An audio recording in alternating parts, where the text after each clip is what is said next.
أعوذ بالله من الشيطان الرجيم. بسم الله الرحمن الرحيم. السلام عليكم ورحمة الله وبركاته. الحمد لله رب العالمين. الصلاة والسلام على أشرف الأنبياء والمرسلين سيدنا ومولانا محمد وعلى آله وأصحابه أجمعين. رب اشرح لي صدري ويسر لي أمري واحلل عقدة من لساني يفقهوا قولي. إلهي أزهر على زهري قلبي سلطان لا إله إلا الله وحقق باطني بحاطة لا إله إلا الله. اللهم في مراتب وجودك بشهودك حتى لا أشهد غير أفعالك وصفاتك بنور وجهك الحق لا إله إلا الله. إلهي أنت مقصودي ورضاك مطلوبي أعطني محبتك ومعرفتك. اللهم صل وسلم وبارك على سيدنا محمد النور الذاتي وسر الساري في سائر الأسماء والصفات. Amma ba'd. Bapak ibu saudara-saudariku hadirin hadirat dimanapun saja berada, kembali saya hadir di YouTube, di video, di channel Arif Billah channel pribadi saya. Di sini saya ingin berbagi, menyampaikan, menerangkan, menjelaskan tentang hakikat daripada hamba atau abdi, sebagaimana firman Allah Subhanahu wa taala di dalam Al-Qur'anul Karim di surah Az-Zariyat ayat 56 yang berbunyi, A'udzu billahi minasyaitonir rajim. Wa ma khalaqatul jinna wal insa illa liya'budun. Artinya, tiada aku ciptakan jin dan manusia melainkan hanya untuk mengabdi kepadaku. Secara bahasa Arab, abdi, Abdullah, hamba Allah. Secara bahasa Indonesia adalah hamba. Kalau secara bahasa Al-Quran adalah abdi, atau secara bahasa Arab. Inilah yang akan kita bahas pada kesempatan kali ini tentang abdi. Apa hakikat yang sebenar-benarnya abdi atau hamba? Kalau secara hukum syariat, secara hukum fikih, hukum agama Islam, syariat Islam, perintah agama Islam, kebanyakan pemahaman orang awam atau orang umum, orang ramai, yang sebenar-benarnya abdi atau hamba itu adalah orang yang senantiasa melakukan amal syariat, perintah di dalam agama Islam. Seperti contohnya adalah sholat, puasa, zakat, dan haji. Inilah beberapa perintah hukum agama Islam yang wajib dilakukan di dalam hukum Islam, hukum agama Islam, perintah syariat Islam. Syahadat, sholat, puasa, zakat, dan haji. Jadi menurut pemahaman awam, pemahaman orang ramai, orang umum, siapa saja yang melakukan syahadat, sholat, puasa, zakat, dan haji, inilah yang dikatakan hamba. Terutama yang paling awam, yang paling umum adalah sholat. Pemahaman orang awam Bila seseorang itu melakukan sholat, maka dialah yang dikatakan hamba. Namun secara pemahaman hakikat dan ma'rifatnya, abdi itu maknanya sangat luas, sangat universal, sangat global, mencakup alam semesta dan segala isinya, termasuk diri manusia itu sendiri.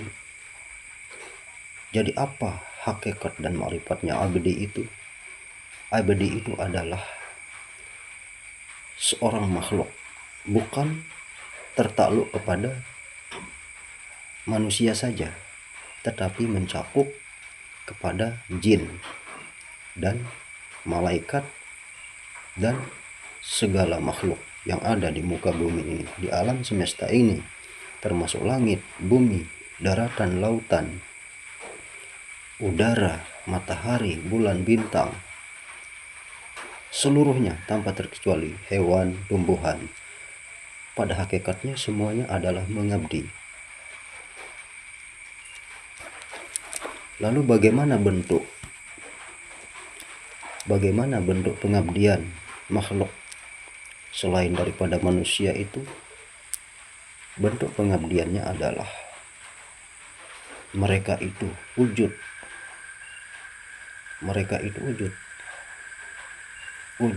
yang dikehendaki oleh kodrat, iradat, kuasa dan kehendaknya Allah Subhanahu wa ta'ala. Maka disebutkan, wa ma khalaqtul jinna wal insa illa liya'budun. Tidak aku ciptakan jin dan manusia melainkan hanya untuk mengabdi kepadaku.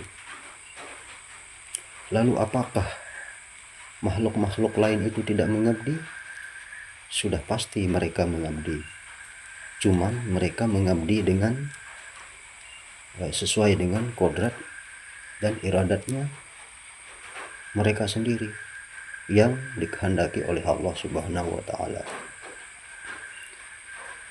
Jadi pengabdian ini bukan semata-mata sholat, puasa, zakat dan haji ataupun syahadat.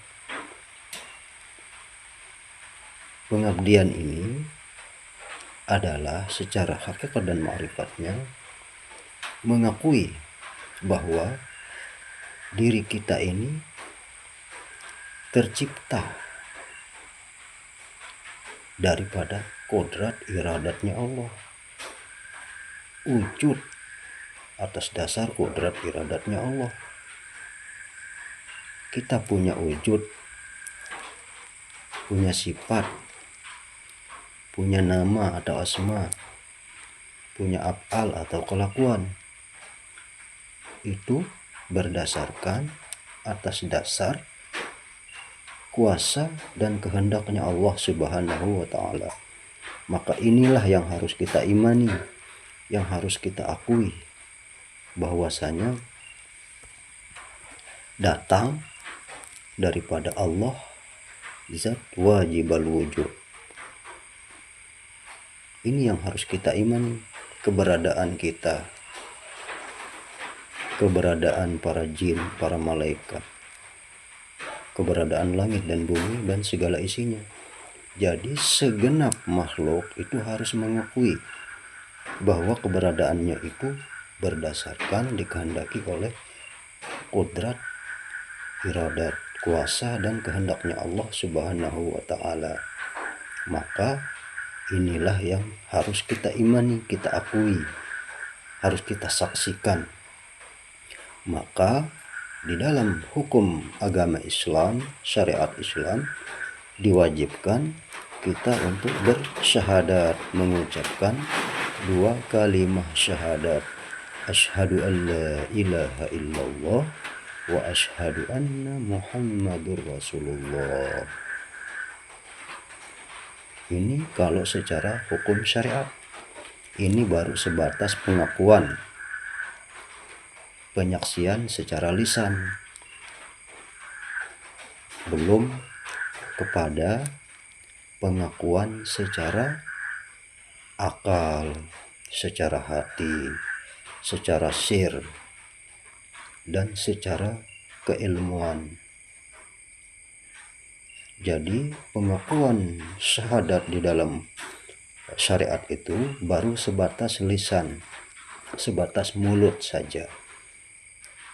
Tidak tahu yang disyahadatkan, tidak tahu yang menyaksikan dan yang disaksikan.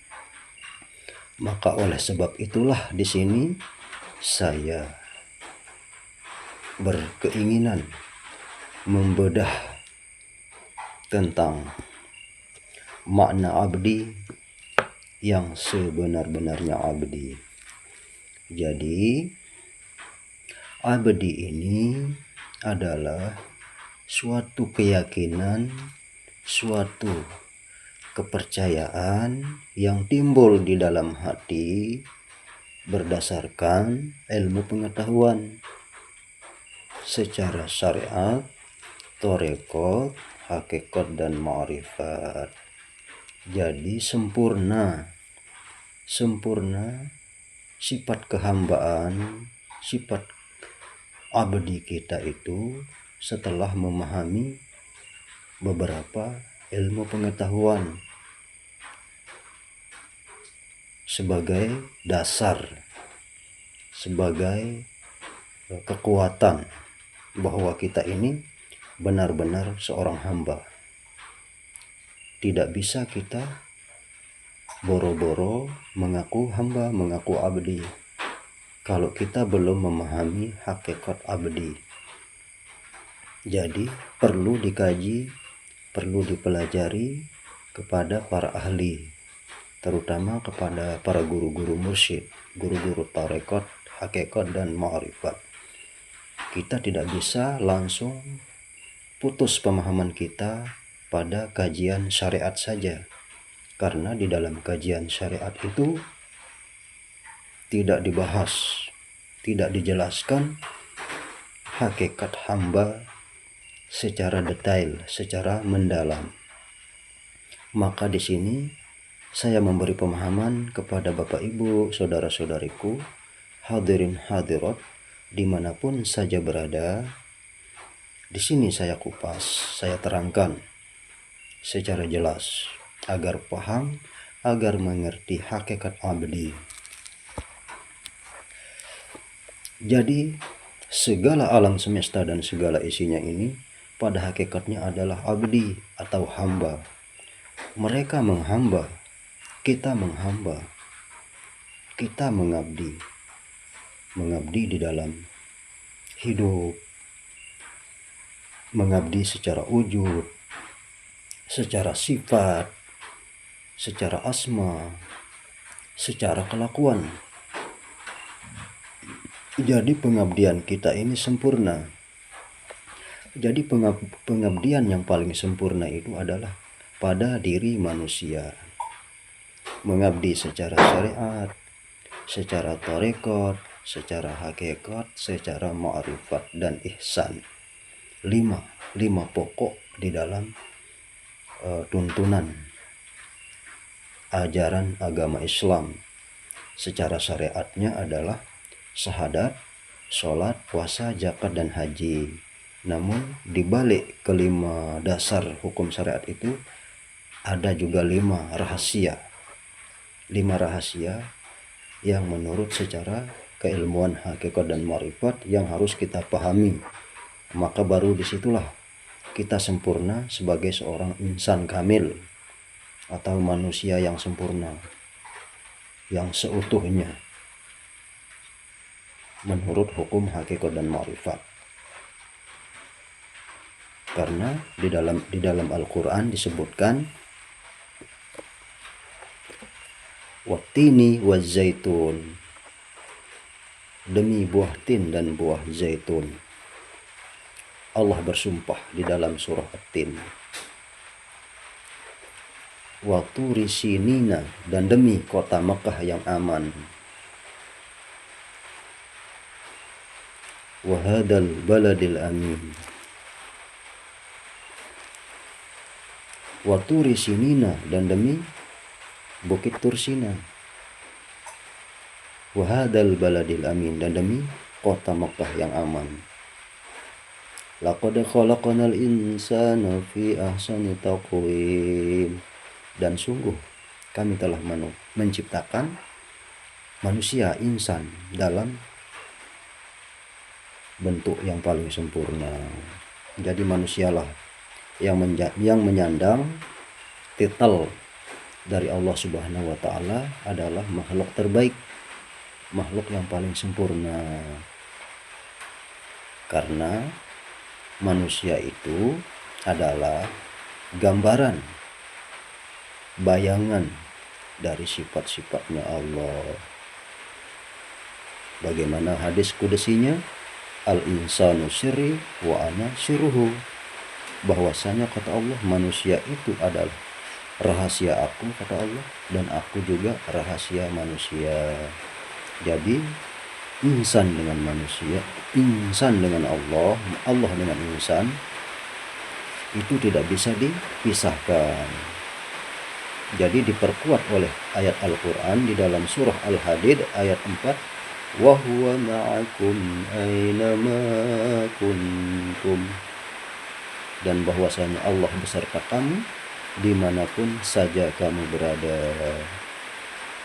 Diperkuat lagi oleh dalil Al-Quran di dalam Quran surah Al-Baqarah ayat 115, walillahil masyriq wal maghrib fa aynama tuwallu fatamma wajhullah.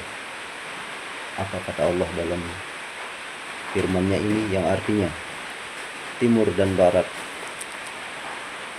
adalah kepunyaanku, kemana saja kamu menghadap di situ ada aku, kata Allah Subhanahu wa Ta'ala. Jelas ya Bapak Ibu saudara-saudariku, hadirin hadirat dimanapun saja berada, Allah itu tidak pernah lepas, Allah itu tidak pernah terpisah dari kita, walau hanya sedetik pun. Jadi wajar kalau Sayyidina Ali karramallahu wajhah berkata, sedetik aku lupa dengan Tuhanku, maka kafirlah aku. Itu pengakuan Sayyidina Ali karramallahu wajhah, sahabat, salah seorang sahabat Nabi kita Muhammad SAW yang keempat. Jadi tidak berpisah kita dengan Allah walau sedetik pun. Kalau kita berpisah dengan Allah sedetik saja, berarti kita itu dalam keadaan lalai, dalam keadaan mati. Kalau kita lupa. Namun pada hakikatnya yang lupa itu bukan kita. Bukan kita yang mau lupa, tetapi kita dilupakan oleh Allah. Jadi apapun yang terjadi pada diri kita itu adalah sudah menjadi kuasa kehendak Allah Subhanahu wa Ta'ala. Mau dilupakan, mau diingatkan. Karena hakikatnya yang lupa, yang ingat itu adalah qudrat iradatnya Allah. Allah mau ingatkan, terserah Allah. Mau dilupakan, terserah Allah. Jadi kita ini hanya sebatas hamba. Itulah hakikat hamba. Hamba ini adalah lemah, tidak berdaya. La haula wala quwata illa billahil aliyil azim. Itulah makom hamba. Makom hamba itu adalah lemah, tidak berdaya, tidak mempunyai daya upaya. Hakikat wujud hamba ini tidak mempunyai daya upaya. Jadi segala kekuatan, keupayaan itu bersumber daripada Allah Azza wa Jalla, penguasa langit dan bumi dan alam semesta dan segala isinya. Jadi Bapak Ibu saudara-saudariku, hakikat abadi itu adalah suatu yang perlu diimani oleh setiap makhluk, baik manusia ataupun jin ataupun malaikat. Jadi hakikat abadi bukan semata-mata melaksanakan suatu perintah amal syariat, tetapi yang lebih spesifik adalah mengakui, mengimani bahwa dirinya, wujudnya, sifatnya, asma'nya dan af'alnya itu mutlak milik Allah Subhanahu wa taala yang nyata. Nah, ini yang perlu diimani. Jadi bukan semata-mata melakukan amal sholat, puasa, zakat dan haji menurut hukum-hukum Islam, perintah di dalam agama Islam. Bukan. Itu baru sebatas pemahaman Islamnya. Tetapi secara hakikat dan ma'rifatnya, secara universal, lebih luas, lebih global, adalah mengakui, mengimani bahwa keberadaan apapun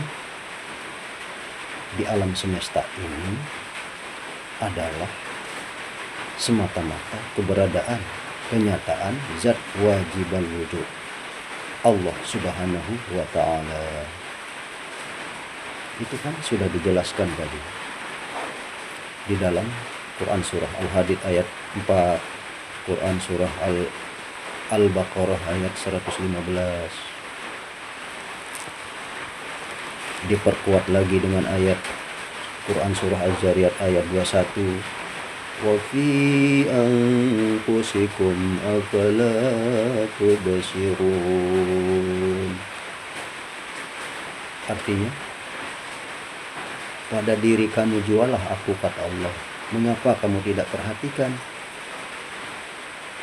Perhatikan. Maka kita disuruh banyak tafakur, merenung, zikir, ingat kepada Allah. Ingatlah kamu kepada Allah sebanyak-banyaknya agar kamu beruntung. Nah, itu ada firman Allah di dalam Quran, di dalam Quran ada itu, di dalam surah Al-Jum'ah ayat berapa kurang ingat saya, tapi ada di Quran surah Al-Jum'ah. Berzikirlah, ingatlah kepada Allah sebanyak-banyaknya agar kamu beruntung. Itu. Jadi abdi adalah pengakuan, keimanan, kepercayaan diri kita yang harus kita pegang kuat, bahwa keberadaan kita, keberadaan alam semesta dan segala isinya ini adalah semata-mata keberadaan, kenyataan zat wajibal wujud, yakni Allah Subhanahu wa ta'ala. Maka setelah kita mampu menerapkan, mempraktikkan, mengamalkan ilmu ini secara lahir ataupun batin, maka kita inilah yang digelar insan kamil mukamil, manusia yang sempurna teramat sempurna, karena manusia ini sudah mampu mengembalikan zat sifat asma dan af'alnya Allah, wujudnya Allah. Jadi zat sifat asma af'al yang ada dalam diri kita ini semata-mata kepunyaan Allah. Lalu disitulah kita yang dikatakan mati di dalam mati, mati di dalam hidup, hidup di dalam mati. Kita hidup, tetapi hakikat kita mati. Kita mati, tapi hakikatnya adalah hidup. Nah, di sini pikirkan saja sendiri. Makanya perlu kita kaji, kita pelajari supaya paham, tidak membuat kita bingung, pening. Jadi makanya belajar ilmu tentang hakikat dan ma'rifat ini harus punya pembimbing, harus punya guru, biar kita ini tidak sesat berpikir, tidak sesat di dalam membatin atau berangan-angan, berasumsi istilahnya, mengandai-andaikan Tuhan itu begini begitu. Nah, itu sesat. Padahal Tuhan itu udah nyata. Tuhan itu sudah nyata, lebih nyata daripada yang nyata, lebih terang daripada yang terang, yang namanya Allah Subhanahu wa ta'ala. Apa ayatnya? Quran surah An-Nur ayat 35. nurun ala nur, yahdillahu linurihi man yasha. Allah itu adalah cahaya di atas cahaya, dan Allah memberi petunjuk kepada siapa yang dikehendakinya dengan cahayanya. Jadi barang siapa yang sudah diberi petunjuk oleh Allah dengan cahayanya, maka mudah saja orang itu memahami tentang diri Allah, tentang alam semesta, tentang apapun itu. Kalau Allah yang menunjuki, tidak ada yang sulit, karena yang berlaku di situ adalah kuasa Allah. Allah yang berkehendak, Allah yang punya kudrat, iradat, ilmu, hayat, sama, basar, kalam. Semuanya itu adalah milik Allah, bukan milik kita. Kita ini, wujud kita ini semata-mata sifat hamba saja, sifat makhluk. Tetapi di dalam sifat makhluk itu tidak lepas daripada ada sifat Allah di situ yang bersembunyi. Nah, ini yang harus kita pahami, yang harus kita ketahui. Siapa hamba, siapa makhluk, siapa Tuhan. Tapi tidak berpisah Allah dengan makhluknya. Wa fi anfusikum afala tubsirun, ayatnya tadi, Quran surah Al-Hadid ayat 4. Dan Allah beserta kalian dimanapun kalian berada. Jadi kalau kita sudah mampu memahami tentang ini, tentang keberadaan Allah, rahasia Allah di dalam diri kita dan di dalam diri semesta sekalian alam ini, maka itulah hakikat abdi, hakikat daripada abdi atau hamba, seorang hamba. Karena hamba itu pasti ada Tuhan di situ. Tidak mungkin ada hamba kalau tidak ada Tuhan. Tidak mungkin ada Tuhan. Tidak mungkin ada Tuhan kalau tidak ada hamba di situ. Jadi tidak terpisah antara zat dengan sifatnya. Maka lalulah timbul kalimat dua kalimat syahadat secara hukum syariatnya. Namun secara hakikat dan ma'rifatnya, kalimat syahadat itu tidak perlu lagi diucapkan karena sudah nyata, sudah terang. Jadi kalau di dalam hukum syariatnya, secara hukum syariat, ya syahadatnya harus diucapkan secara lisan. Asyhadu an la ilaha illallah wa asyhadu anna Muhammadur Rasulullah. Di situ ada penyaksian antara zat dengan sifat. Jadi kalau kita sudah mengkaji hakikat dan ma'rifat, tidak dibaca, tidak diucapkan, tidak apa-apa, karena sudah nyata. Yang kita syahadatkan itu sudah nyata. Untuk apa kita mengucapkan barang yang sudah nyata? Jadi disinilah perlunya kita mengkaji hakikat dan ma'rifat. Perbedaannya sangat jauh perbedaannya, pemahamannya sangat jauh. Maka bagi siapa saja yang belum mengkaji hakikat dan ma'rifat, jangan dulu mencemooh, meremehkan orang-orang yang mengkaji hakikat dan ma'rifat. Karena kajian hakikat dan ma'rifat ini memang secara pemahamannya lebih sulit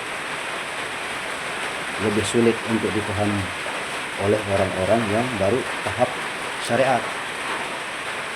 Kalau orang dalam tahap syariat, hati-hati kalau mau mendalami, pelan-pelan, cari guru dulu, cari pembimbing dulu, agar supaya mudah memahaminya. Jangan baru mendengar kata-kata orang yang keluar dari mulutnya orang-orang hakikat, misalkan ada kata-kata atau pengakuan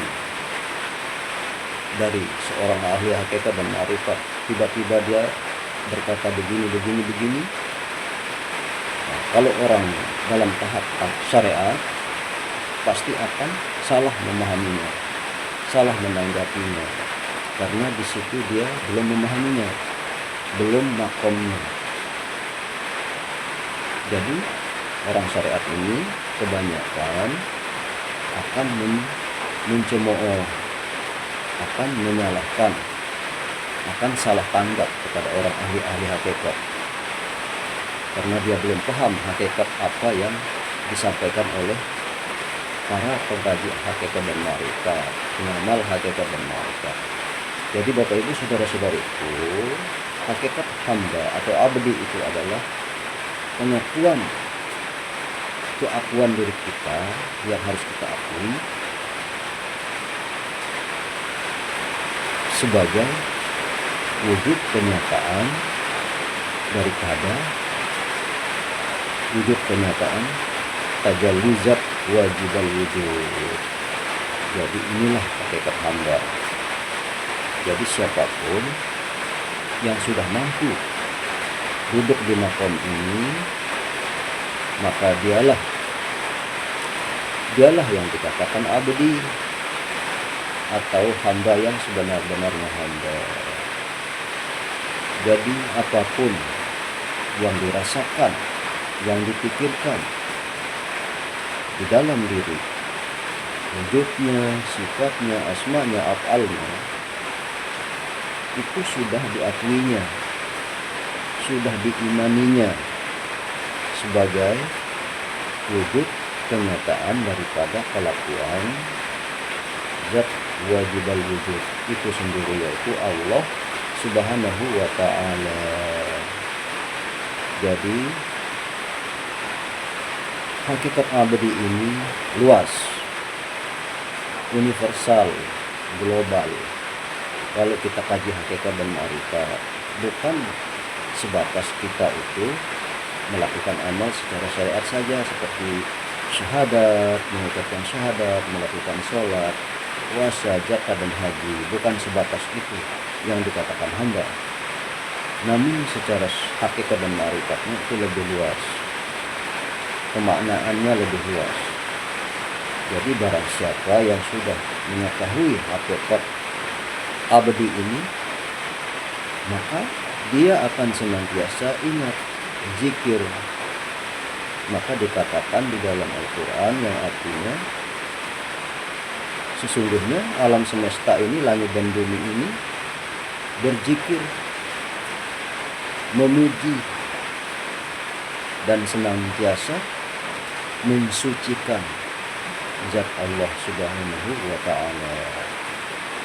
Jadi bukan hanya manusia dan jin dan malaikat saja yang berzikir kepada Allah, tetapi dijelaskan di dalam Al-Quran itu seluruh alam semesta ini berzikir, memuji dan mensucikan zat wajibal wujud, yakni Allah Subhanahu wa ta'ala. Bapak Ibu saudara-saudariku, hadirin hadirat dimanapun saja berada, inilah pembahasan yang dapat saya sampaikan melalui video saya ini di Arif Billah channel pribadi saya di YouTube. Jika ingin mempelajari lebih jauh, lebih dalam, lebih luas tentang hakikat dan ma'rifat, silahkan tonton terus video saya di Arif Billah channel di YouTube, channel pribadi saya. Jadi itulah tadi penjelasan tentang abadi, hakikat abadi. Jadi bukan hanya manusia dan jin saja yang dikatakan abadi itu, melainkan seluruh alam semesta dan segala isinya ini adalah abadi.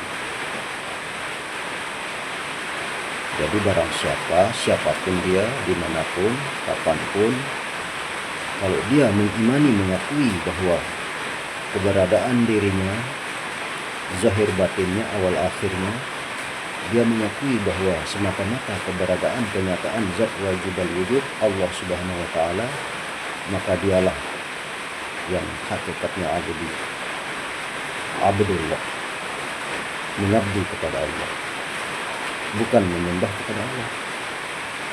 Mengabdi, mengakui, mengimani bahwa keberadaan diri ini, kenyataan diri ini adalah keberadaan dan kenyataan zat wajib al-wujud, yaitu Allah subhanahu wa ta'ala. Jadi kalau hamba dominan kepada penyembahan, sifat praktik menyembah seperti sholat, ada berdiri, ada ruku, ada sujud, ada duduk, ada salam. Itu yang dominan menurut hukum syariat dan menurut hukum syariat agama Islam. Lebih dominan kepada praktek, amalan, kelakuan. Tetapi secara hakikat dan ma'rifat, abdi itu adalah luas sekali maknanya. Jika kita sudah mengakui siapapun itu, makhluk apapun itu, jika sudah mengimani, mengakui bahwa keberadaannya, awal akhir, zahir batinnya, mengimani, mempercayai bahwa itu adalah kenyataan keberadaan zat wajib al-wujud, maka itulah yang dikatakan abdullah, hamba Allah, mengabdi kepada Allah.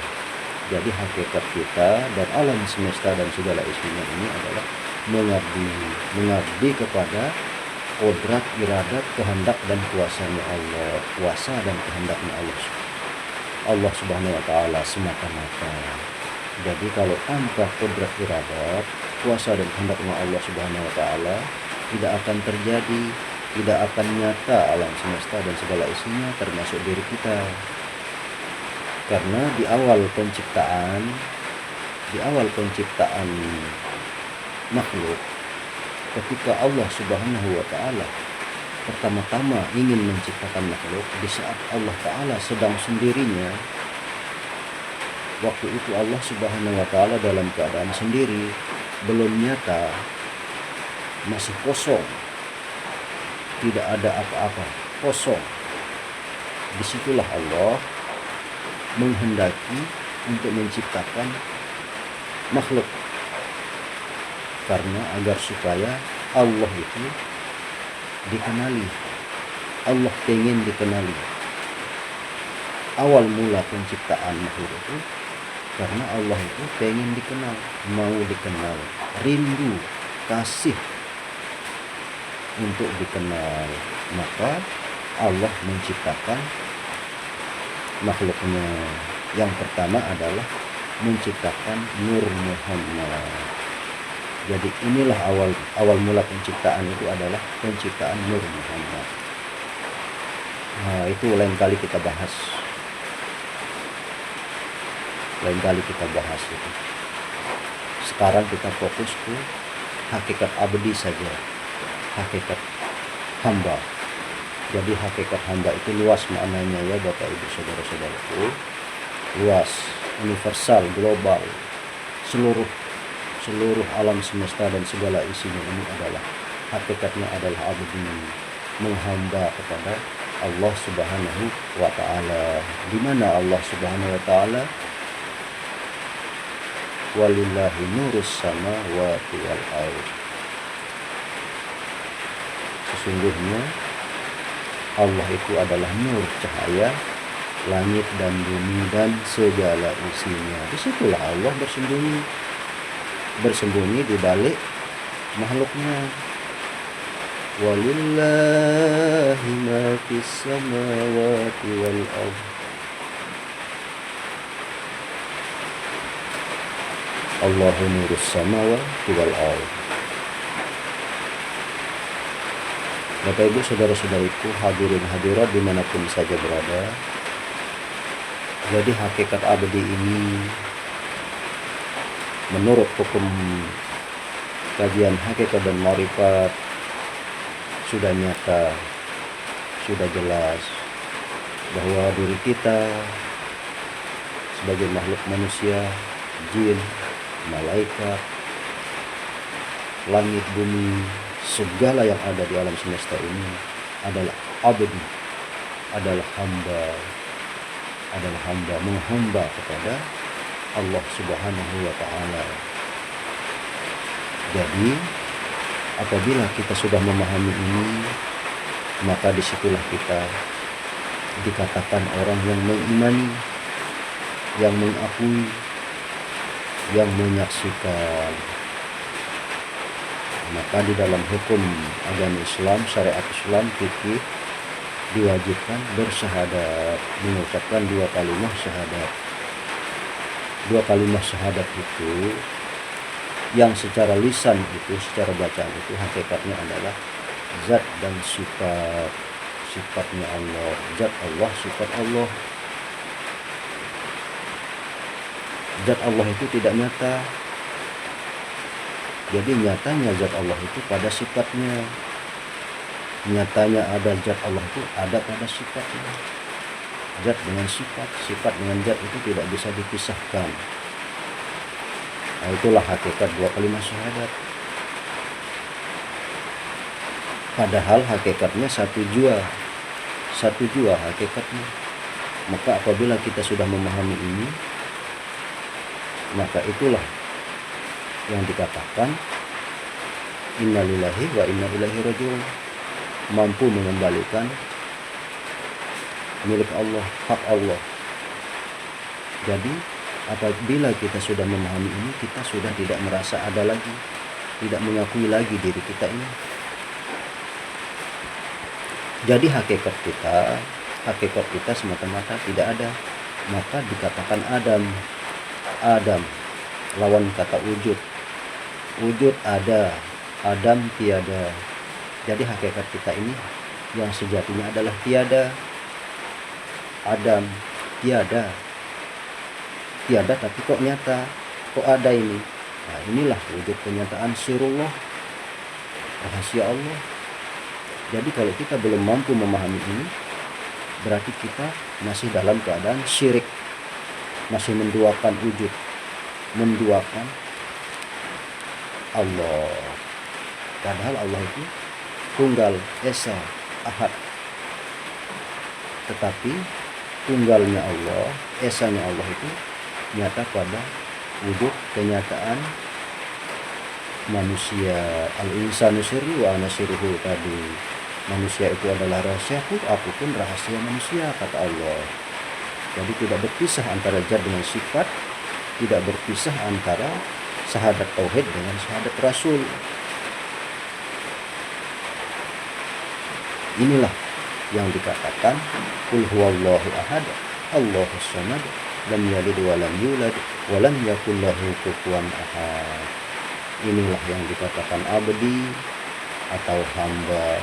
Yang sebenar-benarnya hamba adalah memahami, meyakini, mempercayai bahwa diri kenyataannya itu adalah semata-mata wujud kenyataan rahasia zat, sifat, asma dan af'alnya Allah Subhanahu wa Ta'ala di dalam ilmu hakikat dan ma'rifat. Bagi siapa yang belum memahami tentang ilmu ini, jangan dulu mencemooh, jangan dulu menghina, mencaci, memaki dan lain sebagainya. Karena bagi siapa yang belum mempelajarinya, tentu dia tidak akan paham. Maka untuk mendapatkan paham, pengertian, perlu untuk belajar. Kita harus belajar. Tidak ada suatu pemahaman tanpa melalui belajar. Baiklah Bapak Ibu saudara-saudaraku, sekedar itu yang dapat saya sampaikan melalui YouTube di video ini. Video saya ini di Arif Billah channel pribadi saya. Semoga apa yang saya sampaikan bisa berguna, bermanfaat untuk kita semua, untuk diri saya pribadi juga. dimanapun Bapak Ibu saudara-saudariku hadirin hadirat berada, semoga berguna apa yang saya sampaikan ini, bermanfaat sebagai tambahan wawasan pemahaman untuk Bapak Ibu saudara-saudari hadirin hadirat dimanapun saja berada. Baiklah, mungkin sekedar itu yang bisa saya sampaikan melalui YouTube, melalui video di YouTube di Aribillah channel pribadi saya ini. Jika ada salah kata mohon dimaafkan, jika ada kekurangan mohon maaf, karena saya juga sebagai makhluk manusia yang bersifat la haula wala quwata illa billah, semuanya ini milik Allah. Kelebihan dan kekurangan saya itu datang daripada Allah semata-mata. Jadi di sini saya hanya ingin berbagi ilmu pengetahuan yang sangat sedikit yang dititipkan oleh Allah Subhanahu wa taala kepada saya. Sengaja saya bagikan untuk bekal, untuk sarana kita bisa kembali kepada Allah Subhanahu wa taala secara sempurna, mengikuti jejak para nabi, para rasul, para anbiya, para wali, para aulia, para kekasih Allah. Jadi sekurang-kurangnya kita sudah berusaha untuk mengikuti jejak para pendahulu kita yang melalui jalan-jalannya para nabi, para rasul, para aulia, para kekasih Allah yang mempunyai kelebihan karomah yang nyata dari Allah Subhanahu wa taala. Jadi patut kita imani, patut kita yakini bahwa pendahulu kita itu orang-orang yang benar-benar menjalani, berjuang di jalan Allah, berjuang di jalan menuju Allah. Jadi berjuang fisabilillah itu bukan semata-mata perang. Fisabilillah itu bukan semata-mata perang memakai pedang, tombak, senjata apapun. Tetapi yang sebenar-benarnya fisabilillah itu adalah berjuang mencari jalan kembali kepada Allah, kembali kepada asal usul kita sendiri, yakni mengkaji hakikat dan ma'rifat. Inilah yang sebenar-benarnya fisabilillah secara hakikat dan ma'rifat. Baiklah, mungkin itu saja yang dapat saya sampaikan. Mohon maaf atas segala kekurangan. Akhirul kalam, usikum wa nafsi bitaqwallah. Wassalamualaikum warahmatullahi wabarakatuh.